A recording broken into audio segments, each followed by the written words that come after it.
The whole reason we're talking about artificial intelligence and more machine learning right now is because there's hardware that can do it. So you have this constant idea that new hardware makes new software possible. And new software ideas are always challenging the hardware industry to make them possible. You have this constant interplay between these two things. It's time for another cloud conversation with Jason Hoffman, the head of technology at Ericsson's digital services business. I'm Dodi Axelson, head of news desk at Ericsson. We've talked about his 7 keywords for a successful company, and now Jason is going to go through each word one by one. Time for the first, Interplay. This is the constant interplay that happens between the hardware and software ecosystems. If we take the interplay word, there's a constant history of the interplay between things that are physical and things that are logical, the constant interplay between hardware and software. So in 2009, the fastest supercomputer that was built in Japan cost about $60 million to build the base of it. That supercomputer that cost $60 million is currently has an equivalent today that costs $3,000 and fits in your pocket. Now that supercomputer is still in production. It's only been 8 years, right? But you have to sort of think, why is it that people that built that and took it into account, why weren't they aware of other things that were basically coming? It's not like a given, the $3,000 replacement for the $60 million supercomputer that's available today. It's not like that wasn't in development 8 years ago. But isn't every thing that we create now going to be obsolete sooner now than ever? Yeah, but it's not that's not necessarily accelerating. It's always been this way. It's always been this way.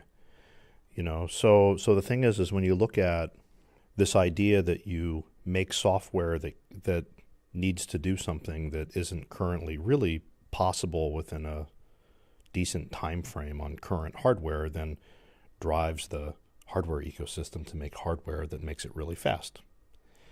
The whole reason we're talking about artificial intelligence and more machine learning right now is because there's hardware that can do it. 5, 6, 7, 8 years ago, there wasn't any hardware that was fast enough to do it. So you didn't do it much of it. So Interplay. You know what I mean? So you have this constant idea that new hardware makes new software possible. And new software ideas are always challenging the hardware industry to make them possible. You have this constant interplay between these two things. Now, where this becomes relevant from a company perspective is you have to be able to understand what exactly it is that you're doing over the next 1 year, 2 years, 3 years, 5 years, 7 years, 10 years, 15 years, and so on. You have to understand that. You have to anticipate it.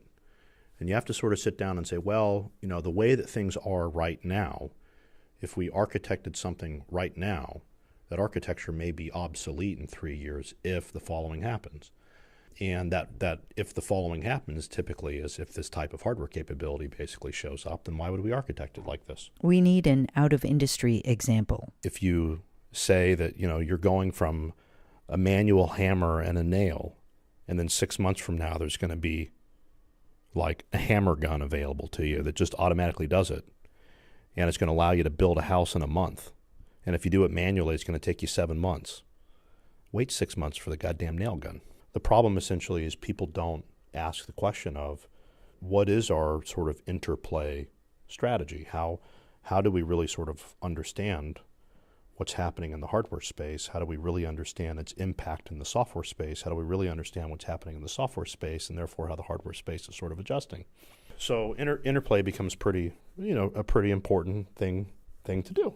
But the basic idea is hardware and software have to take each other into account. And if it's going to take you 1 year, 2 years, 3 years to ship something anyway, then design for the future of when you ship it, so that the day you ship it, it's not legacy the day you ship it.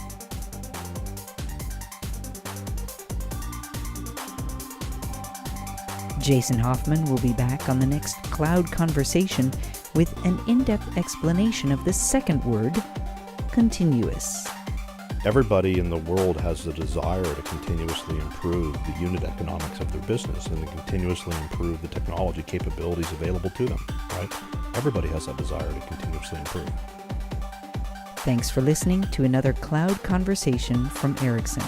Bye for now.